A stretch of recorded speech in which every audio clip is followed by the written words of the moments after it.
Have you ever wondered how a smell can define a life? A smell that never leaves your hands, your clothes, your very soul. For the woman of the sea, that smell is fish, and with it comes the story of pride, pain, and survival. Today, we step into the waves of Matsya Gandhi, a powerful monologue by M. Sajita that speaks not only of the fisherwoman's life but of every unheard voice lost beneath the roaring sound of modern development. Matsya Gandhi is one act play originally written in Malayalam by Sajita Madhatil, translated into English by V.C. Harris. The title itself carries deep meaning. Matsya Gandhi means the one who smells of fish. It immediately reminds us of Satyavati from the Mahabharata. Satyavati, a fisherwoman whose very identity was tied to that smell. But in this modern play, the word becomes a symbol of class, gender, and identity. The play is written as a monologue, one woman's voice standing on the shore and speaking to the vast sea. There are no other characters, no dialogues, only her memories, her thoughts, her pain, and her questions to the world that has forgotten her. The setting is minimal, a small seashore with nets, fish, and the endless sea. Yet, through this simple stage, Sajita creates a powerful picture of the entire fishing community of Kerala, the Arya community, whose lives rise and fall with the tides. The woman begins her story by recalling the old days, days when the sea was kind, when the fish were plenty, and when a husband would return from the sea with a smile and full of nets. Their life was hard, yes, but it was honest and filled with rhythm. The sea gave them life, food, and identity. But as the time passed, the world around her began to change. New machines appeared, trawlers, mechanized boats, big ships that tore through the waters like monsters. The government built harbors and allowed foreign vessels to enter. And slowly, the sea that once belonged to her people became a marketplace. Her husband's small wooden boat could no longer compete with those machines. The fish disappeared, the nets came up empty, and hope began to sing. In her words, we can hear the sound of modernization and loss. She says that even the sea smell has changed.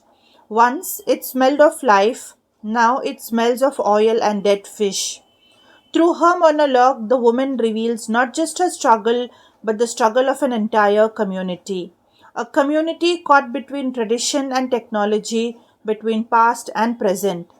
She speaks about the double burden she carries, being poor and being a woman. When the men go to the sea and never return, it is she who waits, not just for her husband, but for the old life that will never return. The smell of the fish. The Matsya Gandhi becomes her identity and her curse. People wrinkle their nose when she passes by. They laugh, they call her dirty, yet they eat the same fish she catches. Her smell, her work, her skin, all are seen as inferior. In a moment of reflection, she says that the same smell that disgusts others is also the smell of her survival. It is the scent of the sea, the scent of life itself. Through this powerful symbolism, Sajita shows how dignity is stolen by perception. As she speaks, she questions the idea of development. She wonders development for whom? For those with machines, harbors, and foreign connections, or for those who once lived in harmony with nature and now stand displaced on the very shore that raised them. Her words are not just a lament, they are resistance. She refuses to be silent. Even as the waves crash against the rocks, she stands tall, claiming her identity as Matsya Gandhi, not with shame but with strength. In the end, Matsya Gandhi is not just a play, it's a voice of the unforgotten woman, the unheard laborer, the invisible heart of the coastal world. Through this single monologue, M. Sajita forces us to see what we often ignore, that progress and modernity come at a cost. The play makes us question the very foundation of our development. How we consume, how we judge, how we forget. The woman's story becomes a mirror, showing us the price of greed, the pain of displacement, and the courage those who continue to live with dignity, even when society calls them impure. And so, the play ends not with silence but with defiance. The woman stands by the sea, still smelling of fish, but now that smell is sacred. It is the fragrance of resilience, of history, of survival. She becomes every woman who refuses to be erased by the waves of change. That is the power of Matsya Gandhi, a play that begins with the smell of fish and ends with the scent of strength.